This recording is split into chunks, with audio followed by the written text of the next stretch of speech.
எடப்பாடியை கட்டுக்குள் கொண்டு வர சில சீனியர் அமைச்சர்கள் முயற்சி பண்ணுறாங்க. 5 பேர் எனக்கு தெரிந்து. விஸ்வநாதன் நினைக்கிறாரு திண்டுக்கல் மதுரை இப்போ ஓபிஎஸ் இல்லை, இந்த உதயகுமார், செல்லூர் ராஜு, திண்டுக்கல் சீனிவாசன், நத்தம், இந்த 4 பேரில் நத்தம் தான் என்ன பண்ணுறாரு, நம்ம ஜெயலலிதா காலத்து ஆள், நம்மகிட்ட இந்த மாவட்டம் அரசியல் ஓபிஎஸ் இருந்தார், இப்போ ஓபிஎஸ் இல்லை, இப்போ நம்மளை கேட்காம எதுவும் அரசியல் பண்ணக்கூடாதுன்னு அவர் நினைக்கிறார். தெலுங்கானாவில் காங்கிரஸ் பல வருஷம் ஆகி போச்சு, இப்போ மீண்டும் வந்திருக்கு. கர்நாடகாவில் ரொம்ப காலம் காணும், இப்போ வந்துடுச்சு. கேரளாவில் மாறி மாறி எங்கிட்ட அதிகாரம் வரும். சவுத் இந்தியாவில், தமிழ்நாட்டில் அவன் 67 போனது வரவே இல்லை, இன்னைக்கு வரைக்கும் வரல. இளம் தலைவர் ராகுல் வந்த பிறகு நாங்கள் ஆட்சிக்கு வந்துடுவோம். காங்கிரஸ்காரன் பூரா இப்போ இளைஞர்கள் பூரா காங்கிரஸாக மாறி கதர் சட்டை, கதர் வேட்டி, கதர் தொப்பி வச்சுக்கிட்டான். அண்ணாமலை ரகுபதி எப்போ தனியாக கட்சி ஆரம்பித்தாங்கன்னு தெரியல. இவர் திமுக, அவர் பிஜேபி. அப்போது எடப்பாடி அப்படி இருக்கக்கூடாதுன்னு 2 பேர் விரும்புகிறாங்க. எடப்பாடி கையில் கட்சி இருக்கக்கூடாது, அது சின்னாபின்னா ஆயிரணும். தமிழ்நாட்டு குயின் எலிசபெத்துக்கும் அதே ஸ்டைல் தான். தமிழ்நாடு குயின் எலிசபெத் இருந்தாங்கல்ல, அவங்க என்னங்க சிரிக்கிறீங்க, ஏன் சந்தேகமாக இருக்கா? அந்த அம்மா இருக்க வரைக்கும் அந்த அம்மா தாங்க குயின்னு, வேற யாராவது சொல்ல முடியுமா? ராஜா யார்? எம்ஜிஆர். குயின் ஜெயலலிதா. அந்த செங்கோட்டை எப்படி எடப்பாடிக்கு கட்டுப்பாட்டுக்கு போவார்? ஜெயலலிதாவோ தெரியும், ஜெயலலிதாவுடைய அத்தனை அரசியல் பயண ஏற்பாட்டாளர் செங்கோட்டையன் தான். அப்போது அந்த மாவட்டத்துக்குள்ளே நான் தாங்க அரசியல் பண்ணணும், என்னை கேட்காம நீங்கள் இன்னொரு செங்கோட்டையனை வளர்த்துறீங்கன்னா நான் இப்படி இருப்பேன். நம்ம தாயா செலவு பண்ணுறோம், எம்எல்ஏக்களுக்கு போன தேர்தலுக்கு பணம் கொடுத்தோம், இப்போ பை எலெக்ஷனுக்கு பணம் கொடுக்குறோம். அது காரணப்பேட்டை குவாரியில் வருது, 1 லட்சம் கோடி திருடி வச்சுருக்கோம். அரப்பூர் ஜெயராமன் 250 கேஸை போட்டு வச்சுருக்காரு. இவருக்கா ஏகே விஸ்வநாதெல்லாம் பஞ்சாயத்துக்கு போகிறாரு. இப்படி பண்ணி 25 எம்எல்ஏ நம்ம தான் வச்சுருக்கோம். நம்ம துணை முதலமைச்சர் வேறு வேணும் வேறு பிட்டை போட்டுட்ருக்கோம். ஏன்னா துணை முதலமைச்சர் பலாப்பழம் விற்க போயிட்டார்.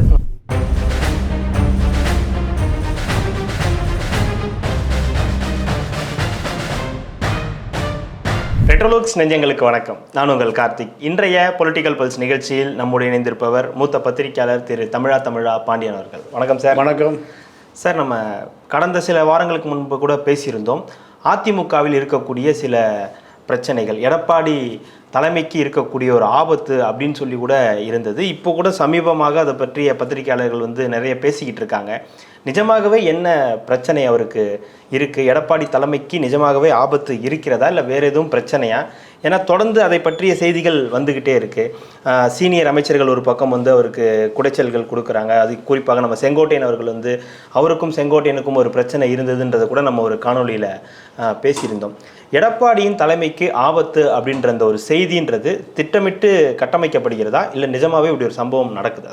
எடப்பாடியை கட்டுக்குள் கொண்டு வர சில சீனியர் அமைச்சர்கள் முயற்சி பண்ணுறாங்க. 5 பேர் எனக்கு தெரிந்து. செங்கோட்டையன், கேபி முனுசாமி, சண்முகம், நத்தம் விஸ்வநாதன், ஒரு பெல்ட் அந்த கம்யூனிட்டி லீடர்கள் எடப்பாடியை, அதாவது தங்களுடைய ஆதரவாளர்களுக்கு, நீங்கள் நாடாளுமன்ற சீட்டோ சட்டமன்ற சீட்டோ அவர்களுக்கு கொடுக்க வைக்கணும். அந்த மாவட்டத்துக்குள்ளே வேற யாரும் அரசியல் பண்ணக்கூடாது, அந்த மாவட்டம் தன்னுடைய கட்டுப்பாட்டில் விட்டுறணும் அப்படின்னு அமைச்சர்கள் நினைக்கிறாங்க. முன்னாள் அமைச்சர் இப்போ அமைச்சர் இல்லை. ஆமாம். அப்போ அவர்கள் ஜாதிய கட்டுமானத்துக்கு பின்னாடி உள்ளவர்கள். இப்போ சிவி சண்முகம் என்ன நினைக்கிறாருன்னா, வன்னியர் பெல்ட்டுக்குள்ளே, அதாவது திண்டிவனம், விழுப்புரம், சவுத் ஆர்காடு, நார்த் ஆர்காடு வரைக்கும் இங்கே எந்த கேண்டிடேட் போட்டாலும் நம்மளை கேட்காம போடக்கூடாது, அவரை கேட்காம அப்படின்றது அவருடைய எண்ணம். கேபி முனுசாமி என்ன நினைக்கிறாரு, அந்த பக்கம் தர்மபுரி, கிருஷ்ணகிரி, ஒசூர் இது வரைக்கும் நம்ம தானே சீனியர். எம்ஜிஆர் காலத்தில், ஜெயலலிதா காலத்தில் அமைச்சர், எடப்பாடி காலத்தில் அமைச்சர். இங்கே யாரை கட்சிகள் கொண்டு வந்தாலும், சேர்த்துனாலும் விளக்குனாலும், எம்பி சீட் கொடுத்தாலும், எம்எல்ஏ சீட் கொடுத்தாலும், கவுன்சிலர், சேர்மன் எல்லாம் நம்மளை மீறி நடக்கூடாது. அதே போல் நத்தம் விஸ்வநாதன் நினைக்கிறாரு திண்டுக்கல் மதுரை இப்போ ஓபிஎஸ் இல்லை, இந்த உதயகுமார், செல்லூர் ராஜு, திண்டுக்கல் சீனிவாசன், நத்தம், இந்த 4 பேரில் நத்தம் தான் என்ன பண்ணுறாரு, நம்ம ஜெயலலிதா காலத்து ஆள், நம்மகிட்ட இந்த மாவட்டம் அரசியல் ஓபிஎஸ் இருந்தார், இப்போ ஓபிஎஸ் இல்லை, இப்போ நம்மளை கேட்காம எதுவும் அரசியல் பண்ணக்கூடாதுன்னு அவர் நினைக்கிறார். கொங்கு மண்டலத்தில் வேலுமணி அப்படி நினைக்கிறார். என்ன, இந்த வேட்பாளர்கள் பூராமே நம்மளோட அந்த கட்சியை விட்டுறோம்யா. இப்போ 4 நாடாளுமன்ற தொகுதிக்கு வேலுமணி பொறுப்புனா, ஒரு நாடாளுமன்ற தொகுதிக்கு 6 எம்எல்ஏ, 25 எம்எல்ஏ நான் தான் முடிவு பண்ணுவேன், யார் எம்எல்ஏன்னு முடிவு பண்ணுவேன். கொங்கு பெல்ட்டில். கொங்கு பெல்ட். இவர் வன்னியர் பெல்ட்டில் இவர் முடிவு பண்ணுவார். கேபி முனுசாமி, இந்த பக்கம் நத்த விசுவநாதன், இப்படி ஒவ்வொருத்தரும் ஒவ்வொரு அடையாளத்தை வச்சுட்டு இருக்காங்க. இதை எடப்பாடி இப்படி டீல் பண்ண போறாரு அப்படிங்கிறது தான் பிரச்சனை. ஆனா எடப்பாடி அதை தாண்டி இப்போ அரசியலுக்கு போயிட்டார். அதை தாண்டி அப்படி என்ன அரசியலுக்கு? அப்படி என்ன அரசியல்னா 26ல் எப்படியாவது அதிகாரத்துக்கு வந்துடுறோம். வந்தா 26ல் வந்தா இத்தனை பேரும் நம்ம கட்டுப்பாட்டுக்கு வந்துடுவாங்க. அதாவது ஒரு ஜெயிச்சு சிஎம் ஆயிட்டா இவங்க கண்ட்ரோலுக்கு வந்துடுவாங்க நினைக்கிறேன். அதெல்லாம் அதுதான் அடுத்த கட்ட அரசியல். அவர் திருமாவளவனோட ஒரு பேச்சுவார்த்தை நடத்துறாரு. அது 24 நடத்தினாரு. இல்லை, இப்போ அதுக்கான மூவை பண்ண ஆரம்பிச்சிட்டார். 26க்கு இப்போவே மூவ் பண்ண. இப்போ உதாரணத்துக்கு காங்கிரஸ் அதிமுக கூட்டணிகளை கொண்டு வரணும்னு முடிவு பண்ணி தேர்தலுக்கு முன்பு திருநாவுக்கரசு அனுப்பிச்சார் ராகுல் காந்திகிட்ட. திமுக திருநாவுக்கரசு அதோட காலி பண்ணிச்சு, திருச்சி அவுட். எம்பி பதவியும் இதுவும் கொடுக்கல, சீட்டும் கொடுக்கல. நீங்கள் இந்த வாரம் பார்த்தீங்கன்னா செல்வ பெருந்தகை என்ன பேசுகிறாருன்னா, காங்கிரஸ் சுயமரியாதை உள்ள கட்சி, திமுக கொடுக்குற சீட்டெல்லாம் வாங்கிட்டீங்கன்னா நாங்கள் ஜெயிக்க முடியாது, எங்களுக்கான இடம், எங்களுக்கான சுயமரியாதை அது ரொம்ப பெருசு. எப்போ சொல்கிறாரு? ஒரு 4 நாளைக்கு முன்னாடி நியூஸ் 18 பேட்டியில் சொல்கிறார். இல்லை ரொம்ப லேட்டாக சொல்கிறாரா? லேட்டஸ்ட்டாக சொல்கிறாரு. அவர் என்ன அடுக்கிறாருன்னா, தெலுங்கானாவில் காங்கிரஸ் பல வருஷம் ஆகி போச்சு, இப்போ மீண்டும் வந்திருக்கு. கர்நாடகாவில் ரொம்ப காலம் காணும், இப்போ வந்துடுச்சு. கேரளாவில் மாறி எங்கிட்ட அதிகாரம் வரும், சவுத் இந்தியாவில். தமிழ்நாட்டில் அவன் 67 போனது வரவே இன்னைக்கு வரைக்கும் வரல. இளம் தலைவர் ராகுல் வந்த பிறகு நாங்கள் ஆட்சிக்கு வந்துடுவோம். காங்கிரஸ்காரன் பூரா இப்போ இளைஞர்கள் பூரா காங்கிரஸாக மாறி கதர் சட்டை, கதர் வேட்டி, கதர் தொப்பி வச்சுக்கிட்டான். இதை யார் சொல்கிறா? செல்வ பெருந்தகை. பின்னாடியில் எடப்பாடி. புரியுதா? புரியுது. திருநாவுக்கரசு இப்போ காணாமல் போயிட்டாரு. அடுத்து யாரை காணாம போவா? செல்வ பெருந்தகை. இதுக்கான காரணம் எடப்பாடி வேற. அப்போ அரசியல் பண்றாரா இல்லையா? பண்றாரு. குளிச்சு போடுறாரா இல்லையா? திருநாவுக்கரசு காணாம போனா பரவாயில்ல, புது திருநாவுக்கரசு பிடிச்சிட்டாரு. புது திருநாவுக்கரசு. அப்போ திமுக பாக்கு ஏன்னா ஒழுங்காத்தாயே இருந்தான் அந்த ஆளு. இப்போ பார்த்தா திடீர்னு காங்கிரஸ் ஆட்சிக்கு வந்திருக்கிறான். 26ல் முதலுக்கே மோசம் வந்துருச்சாடா. இல்லை சும்மாவே இருக்க மாதிரி இருந்தாலும் எடப்பாடி திருநாவுக்கரசை காலி பண்ணா இப்போ அடுத்து புது திருநாவுக்கரசு வந்துட்டாரு. இல்லை நீங்கள் இப்படி சொல்றீங்க. சட்டத்துறை அமைச்சர் ரகுபதி என்ன சொல்றாரு, ஜூன் 4க்கு அப்புறம் அதிமுக பிளவுபடும், அது வேற ஒருத்தங்க கைக்கு போயிடும் அப்படின்ற ஒரு விஷயத்தை தூக்கி போற. அது பெரிய இதுவாக பத்திக்கிச்சு அதிமுகவில். அது ஒரு உண்மைதான்ற மாதிரி இன்னொரு பக்கம் பேசப்படுது. அதாவது அண்ணாமலை இதுதான் சொல்றாரு, ரகுபதி இதுதான் சொல்றாரு. அண்ணாமலை ரகுபதி எப்போ தனியாக கட்சி ஆரம்பிச்சாங்கன்னு தெரியல. இவர் திமுக, அவர் பிஜேபி. அப்போ எடப்பாடி அப்படி இருக்கக்கூடாதுன்னு 2 பேர் விரும்புறாங்க. எடப்பாடி கையில் கட்சி இருக்கக்கூடாது, அது சின்ன பண்ண ஆயிரணும். அப்போ இந்த விஷயன்றது கட்டமைக்கப்படுதா? இது அவருக்கு தலைமைக்கு ஆபத்து இருக்குன்றது. ஆமா. இப்போ எடப்பாடியை பொறுத்த வரைக்கும் இப்போ கொஞ்சம் கொஞ்சமா ஜெயலலிதாவா மாறிட்டு வர்றாரு. ஜெயலலிதா மாறிட்டு வர்றாரு. எந்த அடிப்படையிலனா, நான் தாயா நிரந்தர பொதுச் செயலாளர், நான் தான் முதலமைச்சர் கேண்டிடேட், நான் சொல்றதை கேட்கணும், இல்லை வெளியேறி. ஜெயலலிதா போய் யாரும் பேச முடியாது. குயின் எலிசபெத்துக்கிட்ட தான் பிரிட்டிஷ் பிரதமர் பதவி பிரமாணம் எடுத்துட்டு மரியாதைக்கு போய் பார்ப்பாங்க. பார்த்துட்டு அந்த அம்மாவுக்கு ஒரு பொக்கை கொடுத்துட்டு ராணியை பார்த்துட்டு முன்னாடியே வரணும். ரிவர்ஸில் பேக் போஸ்ட் காமிக்க கூடாது. யாருக்கு? அவங்களுக்குன்னா ராணிக்கு. அதை சொல்லுங்க. பிரிட்டிஷ் ராணிக்கு குயின் எலிசபெத்துக்கு, இங்கே தமிழ்நாட்டு குயின் எலிசபெத்துக்கு அதே ஸ்டைல் தான். தமிழ்நாடு குயின் எலிசபெத் இருந்தாங்கல்ல, அவங்க என்னங்க சிரிக்கிறீங்க? ஏன் சந்தேகமாக இருக்கா? அந்த அம்மா இருக்க வரைக்கும் அந்த அம்மா தாங்க குயின். வேற யாராவது சொல்ல முடியுமா? ராஜா யார்? எம்ஜிஆர். குயின் ஜெயலலிதா. இதான மக்களை ஏற்றுக்கிட்டான்ல. அப்போது நேராக போயிட்டு நேராக வரணும். குயின்ட்டு என்ன, பிரிட்டிஷ் குயினுடைய கட்டுப்பாட்டில் கனடா இருக்குது, ஆஸ்திரேலியா இருக்குது, அமெரிக்கா இருக்குது, பிரிட்டிஷ் இருக்குது, ஐரோப்பாவில் பாதி யாருடைய கட்டுப்பாடு? குயின் எலிசபெத் கை கட்டுப்பாட்டில். அதே தான் தமிழ்நாட்டு குயின் இருக்க வரைக்கும் யாராவது எழுதி பேச முடியுமா? இப்போ அந்த அம்மா இல்லை. அந்த அம்மாவை சசிகலா பிளீச்சுன்னு பால் ஊற்றி கதையை முடிச்சிருச்சு. இப்போ எடப்பாடி பார்க்குறாரு, நம்ம இப்படி எடப்பாடியாக இருந்தோம்னா நம்மளை கட்பாடி ஆக்கிடுவானுங்க. அதனால ஜெயலலிதாவை போல ஷாட்டை எடுத்தா தான் இந்த அதிமுகவை கட்டுப்பாட்டில் வச்சிருக்க முடியும். இல்லை, அதோட அந்த தொடர்ச்சி தான் இந்த செங்கோட்டையன் அவர்கள் கூட அந்த மோதலா? ஆமாம். ஆற்றல் அசோக்குமாரை செங்கோட்டையன் மீறி தான் அங்கே போட்டார். 560 கோடியை வச்சிருக்காரியா, அவன் ஒரு 50 கோடி செலவு பண்ணுவான். நீ நின்று திமுகவுக்கு ஒரு ஃபைட்டை கொடு. திருப்பூரில் ஒரு பெருந்துறையில் ஒரு கட்டட கான்ட்ராக்டர், நீ எவ்வளோ செலவு பண்ணுவேன்? 40 கோடி. சரி, செலவு பண்ணு. கனிமொழி எதுக்குண்ணா? புத்தூர் கட்டு வேலுமணி, நீ எவ்வளோ செலவு பண்ணு? 20 கோடி. காமி, போய் செலவு பண்ணு. ஏன் 20 கோடி காமிக்கிறானா? கஞ்சா விற்றாலும் சரி, சாராயம் விற்றாலும் சரி, மெட்டமைன் விற்றாலும் சரி, கட்டமைன் விற்றாலும் சரி, எது விற்றாலும் எவ்வளோயா வச்சுருக்க? எத்தனை கோடி வச்சுருக்க? ஐயா, ஒரு 20 கோடி. போப்போ நீதான் சீட்டு. இப்படி சொன்ன உடனேயும் அந்தந்த தலை இருக்கும்போல மாவட்ட தலை, ஏண்டா நம்மளை கேட்காம நேரம் எடப்பாடி வீட்டுக்கு போயிடறானுங்க. எல்லாம் நேரம் கிளம்பிட்டு சேலம் போயிடறானுங்க, சிலுவம்பாளையம் போய் செட்டில் ஆயிடறானுங்க. நம்ம இங்கே ஒரு ஆள் இருக்க, நம்மளை பார்க்க இந்த ஸ்டாப்பில் நிற்கவே மாட்டேங்கிறானுங்க. ஐயா, நான் நின்றுட்டு இருக்கிறேன், அந்த பஸ்ஸு நிற்கின்னு பார்த்தா நேரம் போகுது, ஸ்டாப்பிங்லேயே நிற்காம போகுது. வச்சுக்கிறேன்டா ஆப்ப. இதுதான் பிரச்சனை. இதுதான் ஒவ்வொரு மாவட்டத்துலேயும் ஒரு தலை இருக்கும்ல. கண்டிப்பாக அந்த தலை எடப்பாடிக்கு இப்போ என்ன பண்ணுறாங்க? கட்பாடி வேலையை பார்க்குறாங்க. இப்போ எடப்பாடி என்ன பார்க்கிட்டே, இதெல்லாம் நான் கவனத்தை எடுத்துக்கலையா, நானும் அடுத்த கட்ட அடுத்து அடித்து ஆடி போயிட்டே இருக்கேன். இப்போ காங்கிரஸுக்குள்ள குழப்பத்துக்கு காரணம் பின்னாடி எடப்பாடி தான். நல்லா போயிட்டு இருந்ததுயா, என்னையா ஆச்சு? இப்போ வடிவேலு சொல்கிற மாதிரி நல்லா தாயா போயிட்டு இருந்தது, நடுவில் என்னையா ஆச்சு? இப்போ காங்கிரஸ் ஆகி அடுத்த முதலமைச்சர் இப்போ பிட்ட போட்டு இப்போ திமுக கூடாரம் கடன்னு ஆகிப்போச்சு. திமுக கூடாரம் கடகன்னு ஆகிப்போச்சு. ஏன்னா நம்பிக்கையோடு அவர் அங்கே அரவிந்த் கெஜ்ரிவாலோட அகில இந்திய பயணம், ராகுலோட துணை முதலமைச்சர் கனவுல ஓடிட்டு இருந்தா, இங்கே பேஸ்மெண்ட்டு ஸ்ட்ராங்கு, பில்டிங்கு வீக்குங்கிற மாதிரி இங்கே பேஸ்மெண்ட்டே வீக்காக போச்சு. காங்கிரஸ் வந்து சுயமரியாதை உள்ள கட்சி. ஆந்திராவை போல, கர்நாடகாவை போல காங்கிரஸ் ஆட்சி. யார் சொல்றா? செல்வ பெருந்தகை பெருசா கவனிச்சிட்டார். இல்லை சார், இப்போ இந்த நாடாளுமன்ற தேர்தலில் வந்து ஆரம்பிக்கிறதுக்கு முன்னாடி அந்த தேர்தல் பரப்புரைகள்லாம் வந்து அதிமுக வந்து ஒரு நல்ல ஒரு எதிர்கட்சியா செயல்படுது, திமுக வந்து எதிர்த்து செயல்படுதுன்னு அப்படின்ற ஒரு இது இருந்தாலும், அந்த தேர்தலுக்கெல்லாம் பிறகு வந்து ஏதோ ஒரு சுணக்கம் இருக்குது, அதிமுக வந்து வெற்றி வாய்ப்பு வந்து ரொம்ப கம்மியாக இருக்குன்ற மாதிரியான ரிசல்ட்டுகள் வந்து வெளியாச்சு. அதுக்கு வந்து மாவட்ட செயலாளர்கள் கூட்டம்லாம் நடத்தினார், அதை கூட நம்ம வந்து பேசணும். அதன் பிறகான இந்த மாதிரியான செய்திகள் வந்து அதிமுகவை பலவீனப்படுத்துகிற மாதிரி இல்லையா? இல்லை, பலவீன சார் முயற்சி. இப்போ அதாவதுங்க, அதை மீண்டும் சொல்கிறேன்.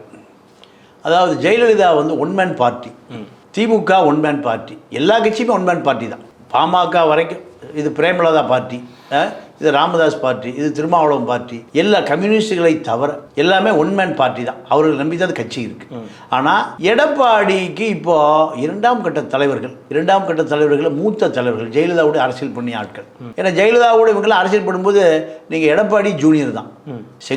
செங்கோட்டை அரசியல் பண்ணும்போது எடப்பாடி அரசியலுக்கே வரல. நான் 80களில் எம்ஜிஆர் முதலமைச்சருங்க. செங்கோட்டையில் போய் கோபியில் போய் அப்போ அவர் வந்து வாரிய தலைவர், எம்எல்ஏ ப்ளஸ்ஸு மில்க் போர்டு வாரிய தலைவர்.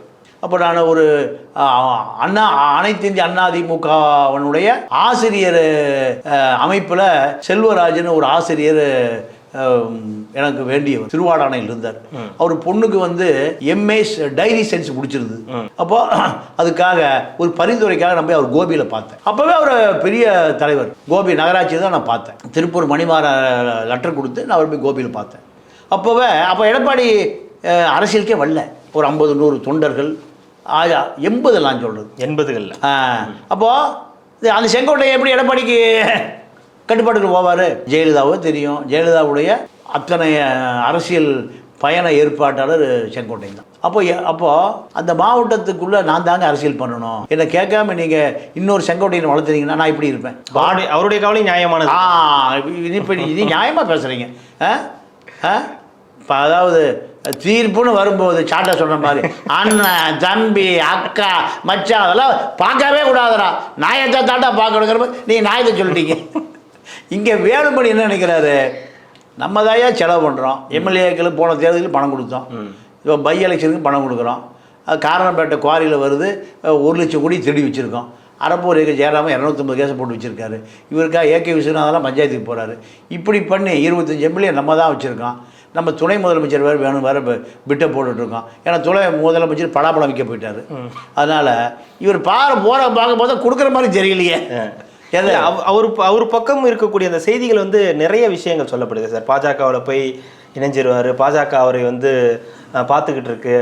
இந்த நாடாளுமன்ற தேர்தலில் கூட அதிகமாக அவர் வந்து விமர்சிக்கலை, அண்ணாமலையாகட்டும் பாஜக ஆகட்டும் அதிகமாக வந்து வேலுமணி அவர்கள் விமர்சிக்கலை அப்படின்ற ஒரு குற்றச்சாட்டு இருக்கு. இல்லை, வேலுமணிக்கும் எடப்பாடிக்குமான அந்த உறவுன்றது எப்படி இருக்கு? பவர் சென்டர் தான், பவர் பாலிடிக்ஸ் தான். அவர் என்ன நினைக்கிற, கோயம்புத்தூருக்குள்ள தன்னை மீறி யாரும் வரக்கூடாதுன்னு நினைக்கிறார். எடப்பாடி கூட வரக்கூடாதுன்னு நான் தான் இந்த மாவட்டத்துக்கு எடப்பாடி, நான் தான் முதலமைச்சர், நான் தான் கோவை மாவட்ட முதலமைச்சர், நான் தான். சேலத்தின் முதல்வரே வருக வருகன்னு கருணாநிதி வீரபாண்டியர் காரில் போகும்போது பேனர் வச்சுருந்தானா. அப்போ கலைஞர் கேட்டானா, ஐயோ என்னையா சேலத்து முதல்வர்? ஆமாங்க தலைவரை, நீங்கள் தமிழ்நாடு முழுக்க முதல்வர், நான் சேலத்துக்கு நான் முதல்வர். எப்போயா சட்டசபையெல்லாம் கட்டினேன்? இதுதான் திமுக மாவட்ட செயலாளர்கள். அந்த மாவட்டம் அவங்க கண்ட்ரோலில் தான் இருக்கும். கருணாநிதியே உள்ளே வர முடியாது. வீரபாண்டியர் நீக்கினா சேலம் மாவட்டம் கலைச்சிடுவாங்க, கட்சி கலைச்சிடுவோம். புதுசாக மாவட்ட செயலாளர் போட்டு ஒன்றிய கலைவரை புதுசாக போடணும். அதே போல் தான் இப்போ வேலுமணி என்ன சொல்கிறாரு, இந்த மாவட்டம்னா எதாவது என்கிட்ட விட்டுருங்க, என்கிட்ட விட்டுருங்க, நீங்கள் தலையிடக்கூடாது, நீங்கள் தலையிடக்கூடாது. அப்போ அவர் எனக்கு துணை முதலமைச்சர் வேணும், எனக்கு துணை முதலமைச்சர், இதெல்லாம் அவருடைய கேரண்டி. எடப்பாடி என்ன நினைக்கிறாரு, இவன் விட்டா அடுத்து துணை முதலமைச்சர் கேட்குறான், அடுத்து முதலமைச்சர் வேணாலும் நம்ம சீட்டை கிட்ட பிடிக்கிறவார் போட்டிருக்கேன். சரி, இப்படி ஒரு 4-5 பேர் மிக முக்கியமான ஒரு அமைச்சர்களை அவர் கூட இருக்க மிக நெருக்கமான நண்பர்கள்னே வச்சுக்கலாமே, அவருடைய காலத்துக்கு நண்பர்கள்னே வச்சுக்கும் போது இவர்களை தவிர்த்து அவர் வந்து அடுத்த கட்டத்துக்கு போக முடியுமா? இல்லை, அது நீங்கள் அதே போல் ஹெல்த்து புதுக்கோட்டை விஜய் பாஸ்கர் அவன் நேரடியாக முதலமைச்சர் சீட்டே வேணுங்கிறார். அவர் முதலமைச்சர் சீட்டு அவரே ரொம்ப கஷ்டப்பட்டு தான் வாங்கினார். எடப்பாடியே ரொம்ப கஷ்டப்பட்டு தான் வாங்கினாரு. ஆமாம், இவர் நான் தான் எனக்கு அந்த சீட்டே வேணுங்கிறார். அவருக்கு அது மேலே பெரிய கண்ணு. அப்போது இவரை பொறுத்த வரைக்கும் இப்போ யாரையும் பகிச்சிக்க முடியாது எடப்பாடி. ஏன்னா நான் சட்டமன்ற தேர்தலில் எல்லாம் காலவாரிடுவான், எல்லாம் காலவாரிடுவான். இருக்குது. அதனால் சட்டமன்ற தேர்தல் முடிஞ்சு சீட்டில் உட்கார வரைக்கும் சாட்டை எடுக்க மாட்டார், சாட்டையை மறைச்சி வச்சுக்குவார், சாட்டையை மறைச்சி வச்சுக்குவார். அதே போல் நீங்கள் சவுத்தில் உதயகுமார் ஒரு லாபி, நத்தம் ஒரு லாபி, செல்லூர் ராஜு ஒரு காமெடி பீஸு, திண்டுக்கல் சீனிவாசன் எடப்பாடியுடைய ஆளு. நடுவில் வர விஜய் வந்து எம்ஜிஆர் மாதிரி இருக்கு ஏதோ சொல்லிட்டு இருந்தார். ஆமாம். அப்போ இப்படி ஓடிட்டுருக்கு. அப்போ அங்கே உதயகுமார் நத்தம் 2 பேர் நினைக்கிறாங்க, இந்த முக்குளத்தூர் பெல்ட்டுக்குள்ளே நம்ம தான் பண்ணணும், மதுரைக்கு மேலே நீ, மதுரைக்கு கீழே நான்.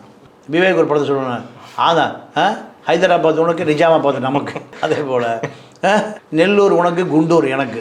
மதுரையிலேருந்து சவுத்து ஆர்வி உதயகுமார், முக்குளத்தூர் அரசியல் தான். நான் தான் அடுத்த ஓபிஎஸ் இப்போ சொல்லிகிட்டு இருக்கார். அடுத்த ஓபிஎஸ் நான் தான், எனக்கு தான் துணை முதலமைச்சர். வேலுமணி எனக்கு தான் துணை முதலமைச்சர். அப்போ 2 துணை முதலமைச்சர் உருவாக்க வேண்டிய நிலைமைக்கு இப்போ எடப்பாடி வந்துட்டார். இல்லை, எடப்பாடியை பொறுத்த வரைக்கும் பார்த்தீங்கன்னா அவர்கிட்ட எம்எல்ஏக்கள் இருக்காங்க, கட்சி இருக்குது, இப்போ செலவழிக்க பணம் இருக்குது, ஆனால் வாக்கு மட்டும் செலுத்துறது மக்களாக இருக்காங்களே. இல்லை, மக்கள் வந்து அதிமுகவுக்கு வாக்கு செலுத்துவோம். அடுத்து நீ சார் 27ல் எல்லாருமே கட்சி விட்டு போனாலும் 26ல் எடப்பாடி சிஎம் இப்போ எழுதி வச்சுக்க, நான் சொல்கிறேன், எழுதி எங்கே ஒட்டி வச்சுருக்கேன். கடந்த காணொலியில் கூட நீங்கள் சொல்லியிருந்தீங்க, பலமுறை சொல்லியிருக்கேன். விஜய் அவர்கள் வந்து இப்போ கூட்டணியில் சேர்க்கணும் அப்படின்ற ஒரு முயற்சியில் வந்து எடப்பாடி அவர்கள் இறங்கியிருக்காருன்றீங்களே, என்ன காரணத்திற்காக விஜய் அவர்களை சேர்க்கணும்னு நினைக்கிறாரு? அவருக்கு அதான் 26ல் சீட்டில் உட்கார்ந்தே ஆகணும். கட்சியும் காப்பாற்றணும், அரசியலையும் காப்பாற்றணும், தன்னையும் காப்பாற்றணும். இதுக்கெல்லாம் இனி இந்த 26ல் கோட்டை விட்டா இனி 5 வருஷம் காத்திருக்க முடியும். அதுக்குள்ளே இப்போ அல்ட்ரா செலரி ஆயிரும். அதிமுக ஒரு 55 அதிமுக ஆயிரும், 55 அதிமுக ஆயிரும். இதுக்கு வேற சசிகலா, நான் எல்லாம் ஒன்று சேர்த்துறது தான் நான் பல முயற்சி எடுத்துகிட்டு இருக்கேங்க. யார்? சசிகலா. இப்படி வாழ்நாளுக்குள்ள அதிமுக எல்லாம் பிரிஞ்சல் ஒன்று சேர்ந்தோன்னா நான் உள்ளே போயிடுவியா? அதுதான் கதை. இல்லை சார், விஜய் அவர்களை சேர்க்க வேண்டிய காரணம் என்னவா இருக்கு? ஏன்னா இன்னும் ஒரு வரவே இல்லை, ஒரு கட்சியை தான் தொடங்கியிருக்காரு, இப்போ தான் போய் அவர் வந்து அதை பதிவு எல்லாமே பண்ணியிருக்காரு, இன்னும் ஒரு மாநாடு கூட நடத்தலை, கட்சிக்கான பேர் இல்லை, சின்னம் இல்லை. அப்படின்னும் போது விஜயின் மேல் உள்ள நம்பிக்கை என்னவா இருக்குது? ஏன்னா ஒரு இளைஞர் அப்படின்ற ஒரு காரணமா, இல்லை அவருக்கு ஒரு எதிர்காலம் இருக்குது, அவரை நம்ம இப்போவே நம்ம கூட்டணியில் சேர்த்துறணுன்ற ஒரு கணக்கா? அண்ணா 67 கூட்டணி அமைச்சார். அண்ணா வந்து 62ல் 50 எம்எல்ஏ ஜெயிச்சாங்க திமுகவில். 67 ஆட்சியை ஏன்னா காமராஜ் வலுவாக இருக்கார். அப்போது காமராஜ் காங்கிரஸ் ஒழிக்க முடியாதுன்னு முடிவு பண்ணுறாரு. யார்? அண்ணா. அப்போ என்ன பண்ணுறாரு? உதிரி கட்சி, போனது கட்சி, வந்த கட்சி, அதாவது காங்கிரஸை தவிர எல்லா கட்சியும் அந்த கூட்டணி கொண்டு வந்தார். திமுக கூட்டணியில் ஐயோ உங்களுக்கெல்லாம் மந்திரி பதவியே உண்டியா? கூட்டணி மந்திரி சபையினர் சொல்ல புரியுதா உங்களுக்கு? என்ன காரணம்? ஒரே பொது எதிரி யார்? காங்கிரஸை அப்போ காங்கிரஸ் பயங்கர வலுவாக இருக்குது இந்தியா பூரா. இந்த இந்தியா கூட்டணி மாதிரி. இது டுபாக்கூர் கூட்டணி இதை காமெண்ட் அடிக்கிறீங்க. அன்னைக்கு நிலைமை அப்படி இல்லை. 67ல் காங்கிரஸ் அவ்வளோ வலுவாக இருக்குது. அதை உடைக்கணும்னு முடிவு பண்ணால் கேரளா, கர்நாடகா, ஆந்திரா எல்லாம் காங்கிரஸ். தமிழ்நாட்டில் மட்டும் அப்போது வலுவாக காங்கிரஸ். பக்தவச்சலம் சிஎம். அப்போ என்ன பண்ணுறாரு, எல்லாத்தையும் உள்ளே கொண்டு வந்து உங்களுக்கெல்லாம் மந்திரியா, நீங்கள் பெரிய கொடுமைனா கம்யூனிஸ்ட் உள்ள இருக்குது, முஸ்லீம் லீக் உள்ள இருக்குது, ஆர்எஸ்எஸ் உள்ள இருக்குது, ஜனசங்கம், ராஜாஜி கட்சி, மாப்போசி கட்சி, எல்லா கட்சியும் கொண்டு வந்து தேர்தலை ஜெயிச்சாச்சு. இதுதான் அண்ணாவுடைய டிப்ளமேட்டிக்ஸ், ராஜதந்திரம். இப்போ அதே ராஜதந்திரத்தை இப்போ எடப்பாடி என்ன பண்ணுறாரு, எடுக்கிற விஜய் வந்தாலும் சரி, காங்கிரஸ் வந்தாலும் சரி, கம்யூனிஸ்ட் வந்தாலும் சரி, திருமாவளவன் எல்லாரும் இப்போ பிட்டை போடுறாரு. பிட்டை போட்டு என்ன பண்ணியோ 26ல் முதலமைச்சர் நாற்காலில் உட்கார்ந்தா தான் இன்னும் அடுத்த கட்டம் கட்சியை தன்னுடைய கட்டுப்பாட்டில் கொண்டு வரும். இப்போ 2021 தேர்தல், அதில் மீண்டும் அதிமுக வராதுங்கிறது அவருக்கு தெரியும். ஏன்னா திமுக வலுவாக இருக்குது, 10 வருஷம் இருந்தாச்சு. ஆமாம். அப்புறம் ரெண்டாவது இன்னொரு விஷயம் கேட்டிங்கன்னா 3% ஓட்டு தான். பிஜேபி பெரிய எதிரியாக மாறிட்டான். பிஜேபி தவிர்க்க முடியல. பிஜேபி விட்டால் காணாமாக்கிடுவான். அதனால் பிஜேபிக்கு போன பிறகு முஸ்லீம்கள் பூரா திமுக பக்கம் போயிட்டாங்க. அந்த திமுக வாக்கு வங்கி எந்த கட்சியில் இருக்கோ நீங்கள் ஓட்டு எண்ணும் போதே 14லேருந்து எண்ண ஆரம்பிச்சிடலாம். எவ்வளோவில் 14, 1 2 14 15ன்னு போகும். அப்போ பிஜேபியிலேருந்து உடச்சிட்டு வெளியே வர முடியல எடப்பாடினாலையா. குடிமை பூரா அங்கே மாட்டிக்கிச்சு. பிஜேபி உடைச்சா அதிமுக 15 அமைச்சர் செந்தில் பாலாஜியாக மாறிடுவாங்க. இந்த ஹெல்த் விஜயபாஸ்கர் உட்பட 15 பேர். அப்போ அதிமுக செயற்குழு கூட புழலில் தான் நடக்கணும்.